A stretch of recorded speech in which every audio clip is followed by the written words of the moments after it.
Meaning of frat. Frat. Frat. Frat.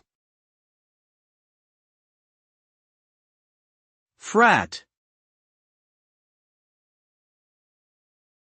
The word frat is commonly used as a shortened form of fraternity, which refers to a social organization of male students at a college or university.